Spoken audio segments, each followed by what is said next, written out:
I'm Jeff Sickinga, Executive Director of the Ashbrook Center, and this is The American Idea, where we discuss the ideas, people, and events that have made America what it is today. We believe that by understanding our history and our principles, we can better live up to the promise of the American founding and preserve our ongoing experiment in self-government. Welcome to The American Idea. I want to welcome everyone to this episode of The American Idea. Today, we're going to be doing an episode that's part of a series that we're doing for America 250, returning back to founding debates, founding principles, founding documents to help us understand their meaning, not only for our founding period, but also what they have meant through American history and what they mean today.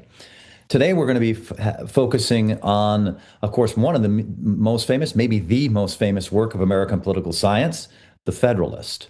And we're going to be talking particularly about the important, great, noteworthy, really essential contribution of Alexander Hamilton to the Federalist. And I'm joined for that conversation by an old friend, a personal friend of mine, but also, of course, a great friend of the Ashbrook Center and, of course, of this podcast. Many of our listeners have heard Steve with us here before on The American Idea. Professor Steve Knott is the Thomas and Mabel Guy Chair in American History and Government at Ashland University. He is also, of course, Professor Emeritus at the Naval War College. Before the Naval War College, many of you know, Steve was co-chair of the Presidential Oral History Program at the wonderful Miller Center at the University of Virginia, where he did very important work in the history of American presidency. He teaches courses in the master's program here at Ashland University on the presidency, George Washington and Alexander Hamilton, a terrific course on those two statesmen, and he's teaching a course on national security and the Constitution. So we have someone whose career and knowledge spans many, many, many decades of study, that is to say, but also, of course, written many important books. I think, Steve, I counted 10 books now that you're the author of. That's correct, Jeff. And thank you for that warm introduction. Yeah. And the most recent one that has just come out, which we had Steve on the podcast for an episode, of course, is called Coming to Terms with John F. Kennedy. Terrific book, a very poignant book, a combination of the personal and the political in a really beautiful way. And I have it, Steve, that you may be working on a new book. That is correct, Jeff. It's a look at how various American presidents have chosen to either circulate conspiracy theories or in some instances sort of try to, contain them, not stir the pot. So there's some examples that perhaps are somewhat troublesome, and there are some examples that I think we can hope for to be emulated by our chief executives. Fascinating. Well, we'll look forward, of course, to that book. But in the meantime, let me recommend to all of our listeners, if you haven't read it already, Coming to Terms with John F. Kennedy, terrific book by our guest, Steve Knott. Steve, thanks for being with us on The American Idea. Thank you, Jeff. And let me just thank you for the important work that you and your center are involved in terms of civics education on so many fronts. And I can't think of anything more important for our republic these days. So, in all honesty, thank you for you and your staff and the great work that they're engaged in.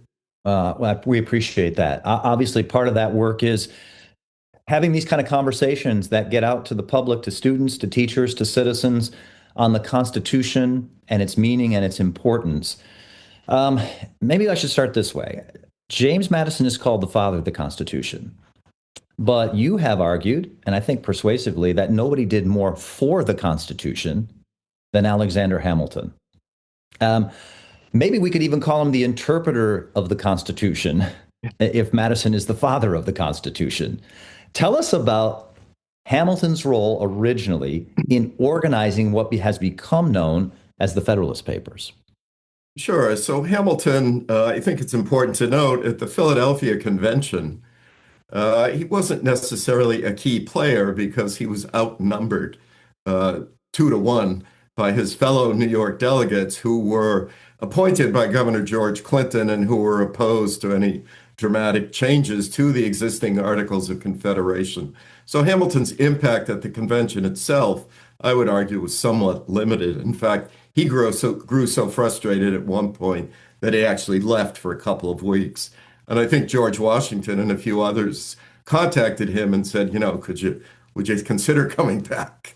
And the point is that I think Hamilton's greatest contributions in terms of the Constitution and getting it ratified are going to occur after the convention, when he realizes upon returning home to New York State that the odds are stacked against his state, New York, ratifying the Constitution.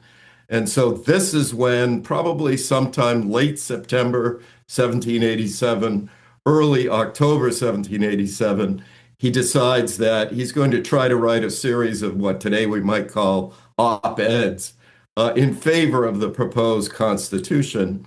And he's going to enlist the help of James Madison from Virginia and a fellow New Yorker by the name of John Jay. It's interesting to note, Jeff, he initially went to Gouverneur Morris as well and asked Morris to contribute some of the essays, which would have been fascinating, particularly since Morris, who's often called the penman of the Constitution, was an eloquent writer. He turned down the offer due to some existing obligations. But nonetheless, Hamilton, Madison, and Jay, Hamilton's the driving force behind these documents. Again, in part, he's focused on trying to win ratification in the key state of New York. Of the 85 Federalist essays, Hamilton will write 51, Madison will write 29, and John Jay, who will take ill after undertaking the project, will only contribute 5, although they're 5 very interesting essays. But that's how it all starts, Jeff. Talk a little bit about the original approach that Hamilton wanted to have in terms of conversation with Madison and Jay in producing the essays, and then sort of what happened after that. Sure. So the time was somewhat pressing here in that the ratification process had already begun. Madison, of course, is down in Virginia. Jay is somewhat nearby in New York. But correspondence, the delays in correspondence being what they were, there were some awkward time lags, I think, that drove Hamilton to distraction since he was a workaholic. But he is encouraging both of them to contribute. I do think it is accurate to say, and you mentioned this, Jeff, I would agree with the title of Madison being the father of the Constitution. But I do think Hamilton is the father of the Federalist Papers. He's driving that train. He is subtly pushing the other contributors to contribute. And he's the one in Federalist #1 who will actually lay out how those forthcoming essays are going to evolve. So the first, I think, number 2 through 14, talk about the utility of the Union to the happiness of the people. And then after number 14 is going to get into some more specifics. Madison in particular will deal with the Congress. And so that's in separation of powers, checks and balances, of course, absolutely vital. Jay will write 5 essays dealing mostly with foreign policy. Hamilton will focus on the presidency and the judiciary. So there is a kind of division of labor. I hope this answers your question, Jeff, that Hamilton construes or lays out right off the bat. Hamilton was driven to this, as you suggest, by the urgent need for ratification. What was the situation politically like in New York for the Friends of the Constitution? Yeah, terrific question. The situation, I would argue, was somewhat dire. And the reason for that, again, is I think I mentioned Governor George Clinton of New York, who was perfectly happy with the existing arrangement under these Articles of Confederation. He was doing quite well. He and his political minions, if you will, were somewhat flourishing. And New York was not experiencing some of the same economic dislocations that other parts of the newly independent nation were experiencing. So Clinton, his allies, New York City itself were doing okay. And to argue for a kind of radical change was an uphill battle. So you had a political machine of sorts stacked against ratification. And you had, I think, on the part of a number of members of the public in New York, a sense that why do we need to go down this potentially risky path of, ending a system that seemed to be working fairly well for us. So, again, from my perspective, Hamilton's actions here, both in terms of pulling the Federalist Papers together and leading the charge in the New York Ratification Convention in June and July of 1788, were, this might be an overstatement, but politically heroic, politically risky in that he could have easily lost. And in the end, he triumphed, but in a very, very narrow way. Where did he get that sense of urgency for the new nation that he really thought we must have a union and the Constitution must help to cement that union? Why was he so urgent? Jeff, I think it comes primarily from having literally put his life on the line for independence. There were a number of occasions during the Revolutionary War when Hamilton could have been killed. Yorktown, for instance, he led a key charge. He was in the thick of a number of battles in that war, showed, I think, considerable courage. And I think when one has put oneself on the line for a cause during wartime, and then sees that cause endangered during peacetime, this is what's going to motivate this man to swing into action. And keep in mind, Jeff, he had a very lucrative law practice in Manhattan. He could have, in the 1780s, he could have easily just said, along with some of the Clinton folks, I'm doing fine. We don't need to change anything. But he was committed to the cause, not just of American independence, but I think he was committed to the cause of creating what he referred to in Federalist No. 1 as a kind of interesting empire. Hamilton's a guy who envisions the United States in the 1780s becoming an economic and military power. But that's not going to happen under an Articles of Confederation where you have a central government that's completely neutered for the most part, and you have 13 separate states pulling in different directions. So part of it, I'd say the lion's share of Hamilton's motive, Jeff, was a noble one, and one that he shared, by the way, with George Washington, whom he had literally been at Washington's side through the Revolution. And then I would put into the mix as well, Hamilton was a man of great ambition. I think it was a kind of noble ambition, but he wanted to leave a mark that would be remembered 200 or 250 years later by people like us. Right. And I'm struck by, you referenced the Federalist No. 1 essay. I'm struck by this wonderful phrase that he has, which has so much poignancy, really, for our country. And here's what Hamilton says, speaking to the people of the state of New York. He says, "It has been frequently remarked that it seems to have been reserved to the people of this country to decide, by their conduct and example, the important question whether societies of men are really capable or not of establishing good government from reflection and choice, or whether they are forever destined to depend for their political constitutions on accident and force." What was so important to Hamilton about this part of the American experiment?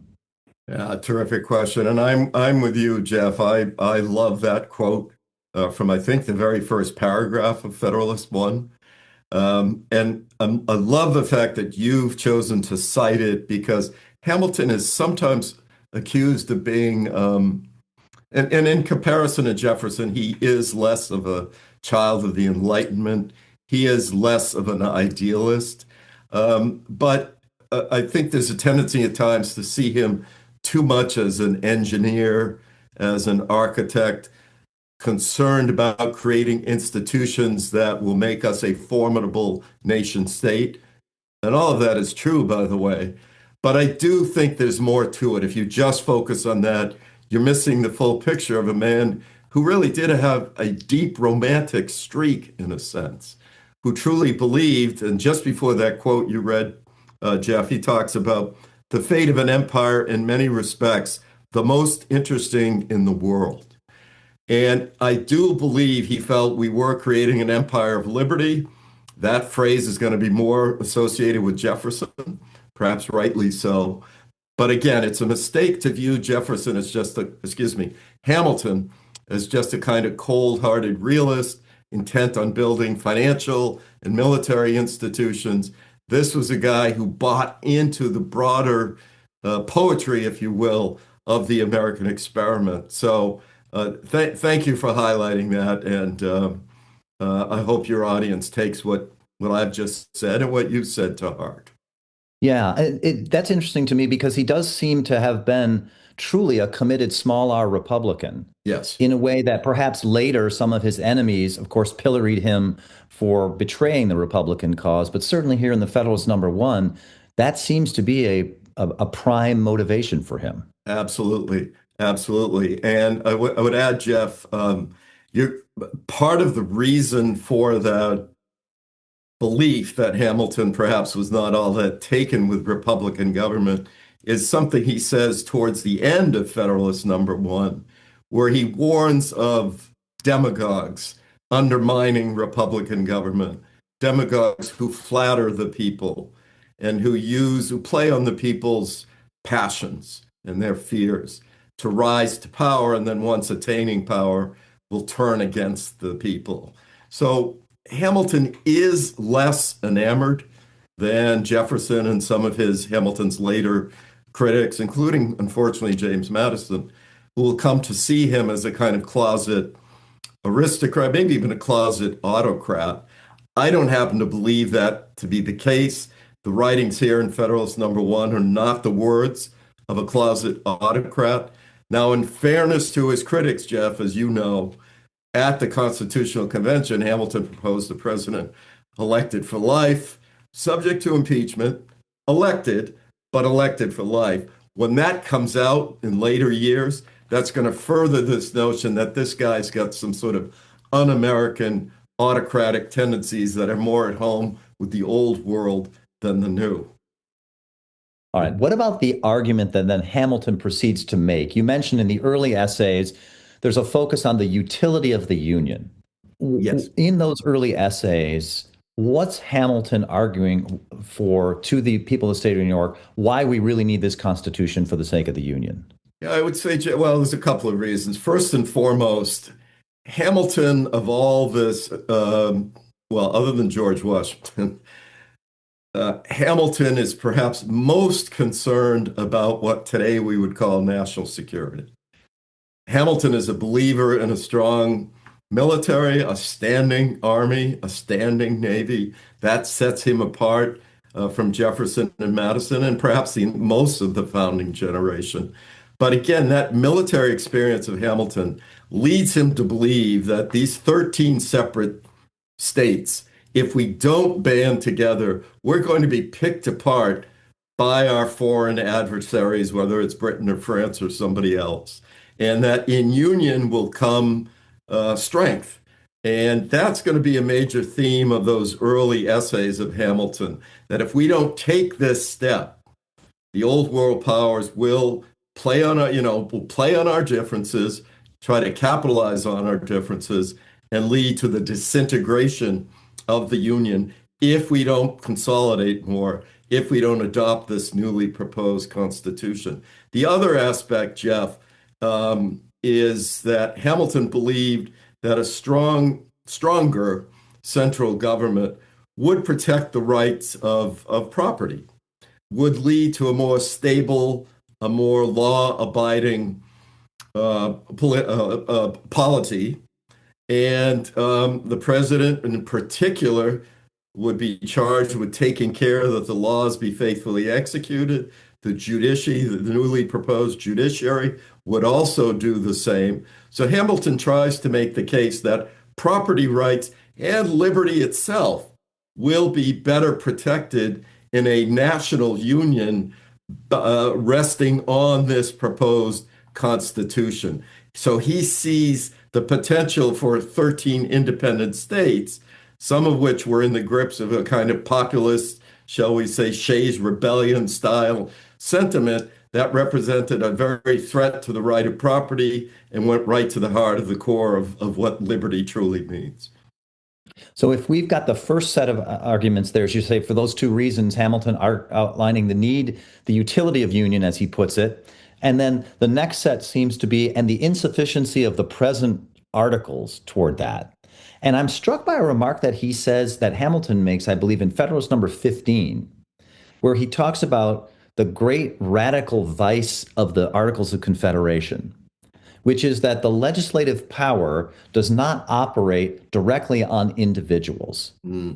That it operates through the intermediary of the state governments, and therefore is not properly what he calls properly a government, really.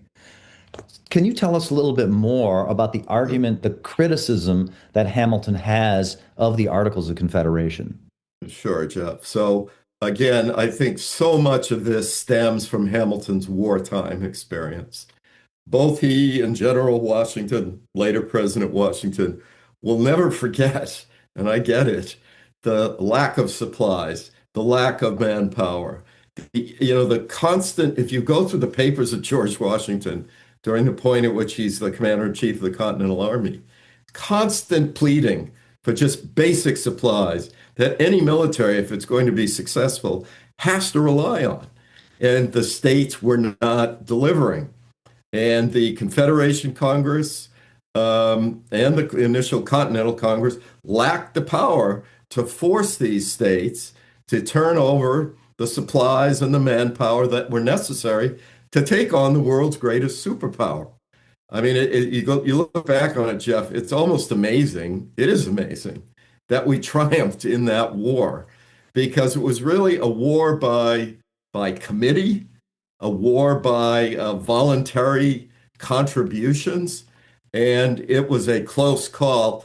Hamilton and Washington, want to avoid this in the future. Again, we had won our independence, perhaps by the skin of our teeth, but now we're in danger of losing the peace. And this newly proposed Constitution would allow this central government, to some extent, to get the kind of funding and to maintain the kind of military strength that would allow this newly independent nation to survive in a world of hostile powers. So never underestimate, I think this is an important lesson for folks listening, the extent to which that Revolutionary War experience and Hamilton's commitment to national defense or national security sort of undergirds the entire contributions in the Federalist Papers. Before we continue with our conversation, I'd like to have one of our faculty members tell you about a special documents-based graduate program for teachers of American history, government, and civics. Hi, this is John Moser, chair of the Master of Arts in American History and Government program at Ashland University. If you are an educator who teaches U.S. history, government, or politics, our program may be just what you've been looking for. Our approach is to emphasize primary sources, since we think the best way to study the past is to read the words of those who lived it. We have a distinguished faculty made up of professors from both Ashland University and from colleges and universities across the country. And they're not there to lecture to you. We think it's better to learn through conversation about the documents. Ours is a hybrid program with two different types of seminar. The first are our week-long intensive in-person courses during the summers on the beautiful campus of Ashland University. The second are our live synchronous online seminars offered throughout the year. So if you're a social studies teacher and you're looking to deepen your understanding of America's past and its politics, please check out the Master of Arts in American History and Government program. You can do that by visiting tah.org/programs. As you mentioned, sort of the Federalist seems to shift in about Federalist 37, 38 to then a kind of defense of the new Constitution. And Madison takes a big role, as you already mentioned, in sort of outlining what that means for separation of powers and for the legislative branch. But then, of course, we have some of the most famous essays happen when we get Alexander Hamilton coming back in defense of Article 2 of the Constitution and the executive. Yeah. I've argued, Jeff, both to students in the MAG program and elsewhere, that even though Hamilton never served as president of the United States, his contributions to the office of the presidency, for better or for worse, are up there with some of our more significant presidents. So Hamilton begins, I think, in Federalist 68, basically saying, and this is where he takes a direct shot at Governor George Clinton, that the newly proposed chief executive will have powers that are even less worrisome or less assertive than the powers already possessed by the governor of New York. But from there, he proceeds to lay out his vision of what he calls an energetic executive.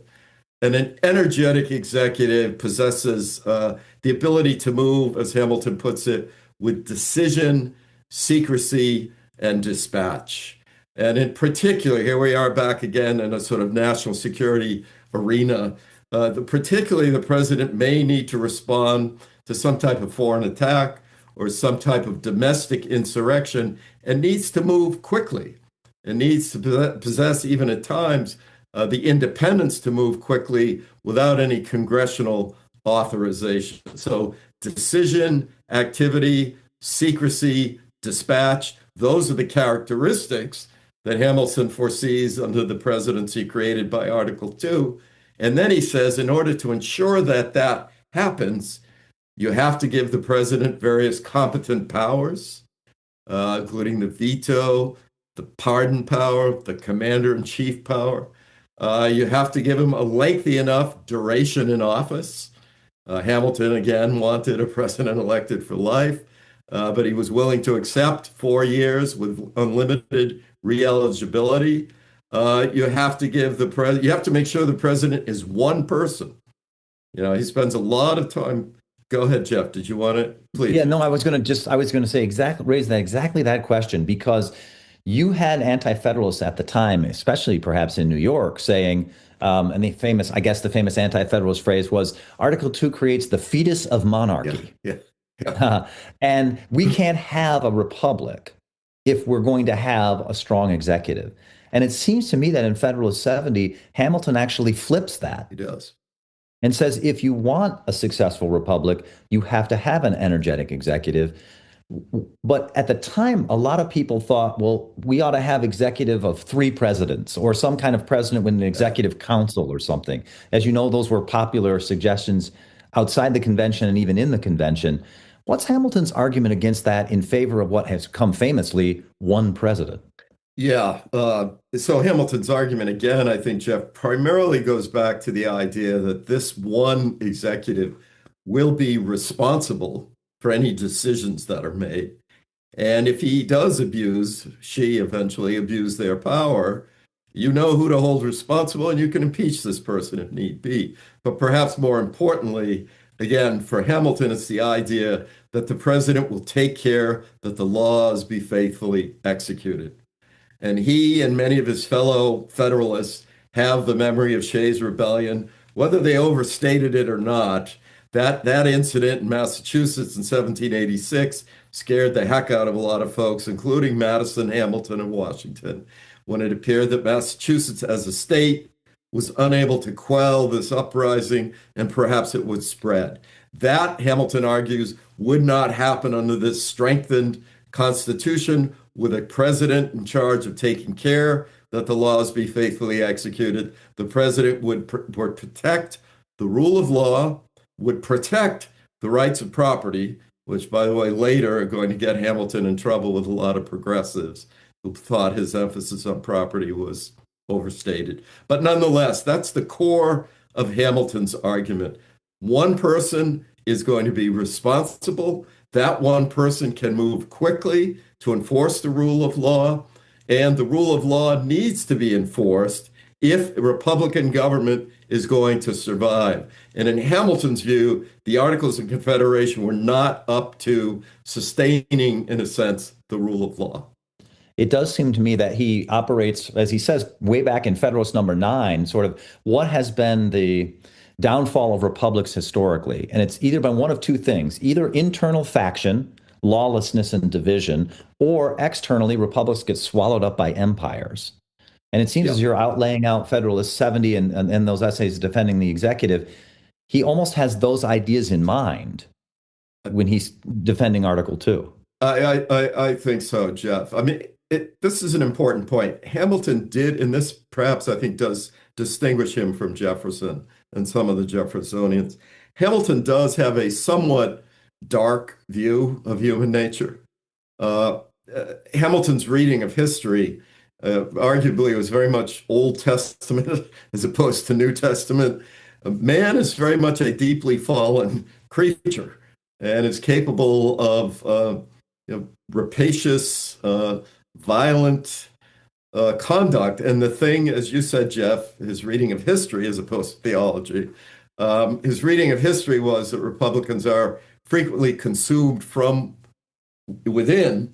And again, this chief executive needs to be on guard against this type of domestic turbulence that can very easily spiral out of control.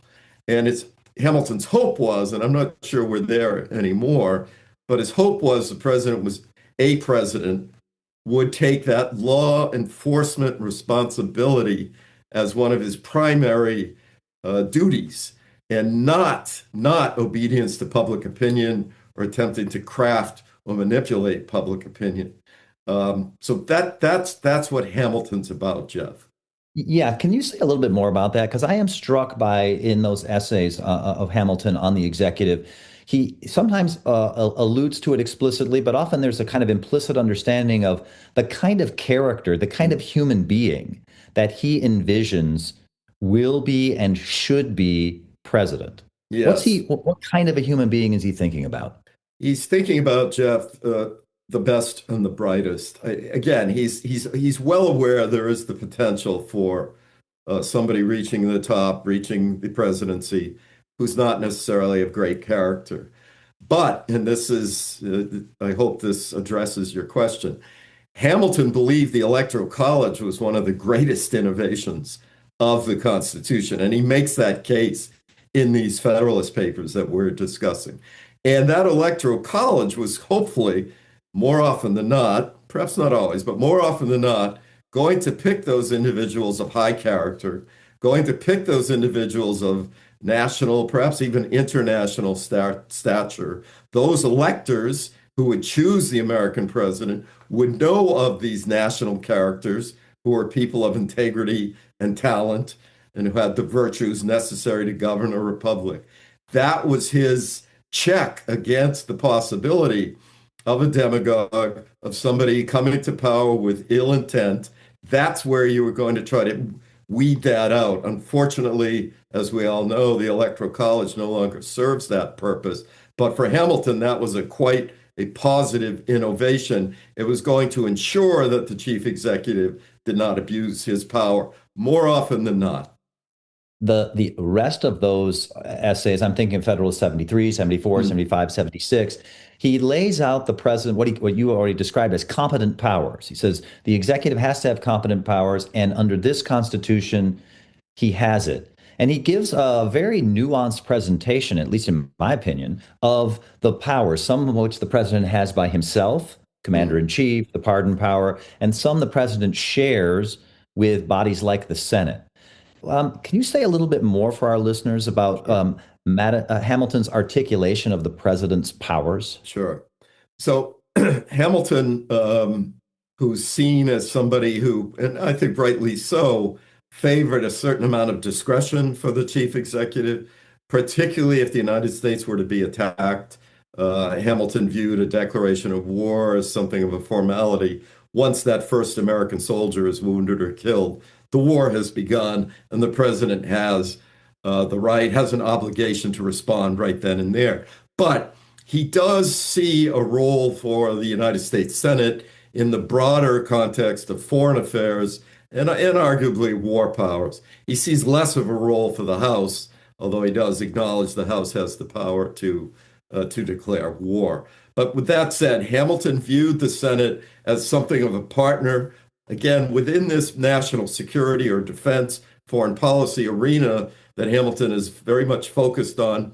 He hoped that the United States Senate would also be composed, more often than not, of those individuals who were, to some extent, perhaps community leaders, the best and the brightest. They had a reputation within their particular states that would warrant them being elevated to a position of the United States Senate. And of course, these senators were going to be elected by the state legislatures, not directly by the people. So again, you have a kind of filtering of democracy that Hamilton favored.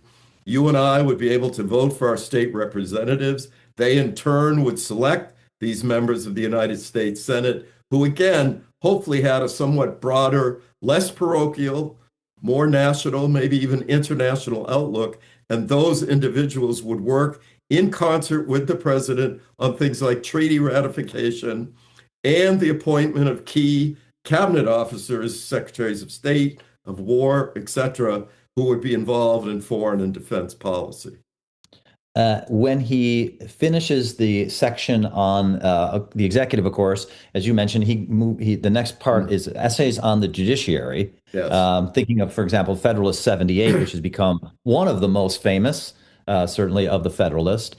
And he has to defend something, Article 3 of the Constitution, that didn't really exist under the Articles of Confederation, which is a federal judiciary with judges appointed during good behavior. The anti-federalists, as you know, and as our listeners know, made hay out of this. Yes. And said the Supreme Court will be exalted above every power in the United States and above the people and even God himself. Hamilton was a lawyer, understood the legal practice, understood the Anglo-American tradition of jurisprudence. What do you take from his defense of the federal judiciary? Yeah, this arguably, Jeff, is perhaps where Hamilton's projecting ahead was maybe the least accurate of all of his projections. Now, in fairness to him, perhaps he should have seen the rise of progressivism and those who eventually, belatedly embrace the idea of a kind of activist judiciary. Nonetheless, Hamilton believed that giving these judges lifetime appointments dependent on good behavior, important point, and due to the nature of the legal practice, the legal world, the fact that one had to immerse oneself in, a body of precedent, produced a certain kind of individual who would almost read those texts in a somewhat biblical fashion, that they would remain true to precedent. That the law itself, again, creates a kind of culture that is averse to experimentation, averse to radical change, inclined to protect the rights of property, for instance. That was his expectation. And he felt that, again, the worst thing one could do with the judiciary was have them democratically elected. That would produce a judicial appointee who is perhaps more in tune with public opinion. Public opinion is not what these judges are supposed to be interpreting when they engage in judicial review. It's the law, and in particular, the supreme law of the land, which is the United States Constitution. These judges, Hamilton hoped, would defend the Constitution against state and against against any sort of populist attempts to undermine the rule of law. Again, I acknowledge, Jeff, that I think some of Hamilton's critics, both then in the anti-federalist camp and perhaps even today, have a point that Hamilton perhaps had an excessively rosy view of the role of the Federalist judiciary. I'll leave it at that for now, but you can follow up. Sure. No. That's it. That's fair. That's very interesting because I'm thinking of the other criticism, and I'm going to let you have a chance to defend Hamilton on this a little bit, which is I'm thinking of there's 85 Federalist essays. Now, Federalist number 84 is particularly interesting, written by Hamilton at the end. Yeah. And he was people who had the luxury of hindsight looking back have been fairly ferocious in their criticism of him for arguing in Federalist 84, we don't need a Bill of Rights. Yeah. It's unnecessary and perhaps even dangerous. Yeah. And it's a bit ironic now because, of course, if you ask most people, name me something from the Constitution, they'll almost always tell you something from the Bill of Rights, right. not from the original Constitution itself. Yeah. What's Hamilton's argument about the Constitution's lack of a Bill of Rights? Sure. So again, a great question. And could I add just, Jeff, in response to Hamilton felt the judiciary would be, quote, the least dangerous branch So That's right. He yeah, did say that, didn't he? he did Yeah, say yeah. that in the Federalist Papers. As far as the Bill of Rights, actually, both he and Madison, this is often forgotten. Madison himself, along with Hamilton, for similar reasons, opposed the addition of a Bill of Rights. They both ultimately come around to realize this Constitution is not going to get ratified by some pretty important states without the addition of a Bill of Rights. So they will make that concession. But the argument was that the existing Constitution, without the addition of a Bill of Rights, was actually a Bill of Rights in itself. Yeah, can you explain that argument to our Sure. listeners? Because that seems to be an argument that has been in some ways unfortunately lost today. Yeah, I think it has been lost, but for to a great extent, the fact that there was separation of powers, the fact that there were checks and balances, the fact that all sorts of federal appointees could be impeached, all of these things, and the fact that you had a written constitution with enumerated powers. All of these things were limitations on federal power and seemed to suggest that states and localities would maintain the sort of police power, if you will, not the federal government. Now, and the other key point for particularly for Hamilton, Jeff, if you begin to list those particular rights that are protected, what if you leave something off that list? And is it truly humanly possible to have a list of every single right that deserves protection? Now, I think some of Hamilton's critics would say he was being somewhat disingenuous. Perhaps he was, but that's the argument he makes in the primary argument that he makes in the Federalist Papers. You cannot have a complete and perfect specification of every protected right. And once you go down that path and write that in, then you run the risk that some perhaps ill-inclined federal executive, a chief executive and a Congress that he might control, will begin to exploit those loopholes. I think that was the core of the opposition to a written Bill of Rights. I'm struck by the tone, interestingly, after that discussion of the Bill of Rights in Federalist 84, the last essay, Federalist 85. Yeah. In the general tone of Hamilton's writing in the Federalist, he's known as, of course, politically as a sharp opponent, a person who is willing to attack where he thinks it's necessary, a person who does not often pull punches. Yeah. But there is a kind of exhortative tone to the people of the state of New York. Think about what you're doing. Think about how important this is. So much depends on this. I'm not sure I'd describe it as pleading, but as exhorting, as to one's fellow citizens. Can you say a little bit more about the general tone of Hamilton's writing in the Federalist? Yeah, I do think, Jeff, that Hamilton felt that the eyes of the world were upon us. He doesn't say that. He's not quoting John Winthrop. But there's an implication there, both in Federalist 1 and in Federalist 85, that if this experiment fails, and it goes back to what you opened our conversation with, the quote about, that this country truly was the last best hope for reflection and choice, as opposed to accident and force prevailing in the affairs of men. And I think again, this is a man who often avoids a sort of poetry, to use that term loosely, a kind of poetry. But there is a romantic streak in Hamilton that comes out in number 1, comes out in number 85, and again, I think he would agree with Abraham Lincoln that this country is the last best hope of mankind. And the American people in 1788 had a really rare choice to make, and one that would resonate through the centuries. Hamilton understood what was at stake.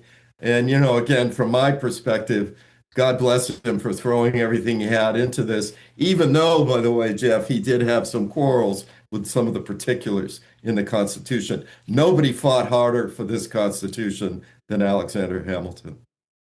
When our listeners and their friends, their students are reading The Federalist and they're reading Hamilton's essays in The Federalist, what's the most important thing that they need to remember? Yeah, I would say, Jeff, from my perspective, the most important thing I think that they need to remember is we all have a civic duty as citizens to understand what I just spoke about, which is that, and I believe this, I think Hamilton did, that our nation is something of the last best hope. If self-government, if Republican government fails here, I think the consequences for not only ourselves, but for the world are quite dire. I would add to that, Jeff, perhaps particularly in our time, Hamilton begins and ends the Federalist Papers warning of demagogues, warning of those leaders who appeal perhaps to our base passions, appeal to our hatreds, appeal to our fears, who have a tendency to single out perhaps unpopular groups. That this government, that's this noble creation that Hamilton helped to create is something of a rarity. It can be lost in part to the efforts of demagogues who again appeal to our fears. And I would hope that my fellow citizens who are listening today would follow our better angels, to borrow from Lincoln, and help to sustain this truly rare form of government that we should all cherish. Well, those are important words for us all to remember. Steve, thank you very much for being with us. To our listeners, don't forget Professor Stephen Knott's book, Coming to Terms with John F. Kennedy, a terrific analysis and memoir, and looking forward to your new book about presidents and conspiracy theories. Steve, thanks for being with us today on The American Idea. Thank you, Jeff. I thoroughly enjoyed it. Thank you for listening to this episode of The American Idea.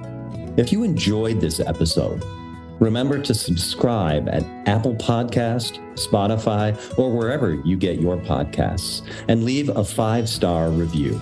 If you want to learn more or get involved in Ashbrook's vital work, visit our website, ashbrook.org.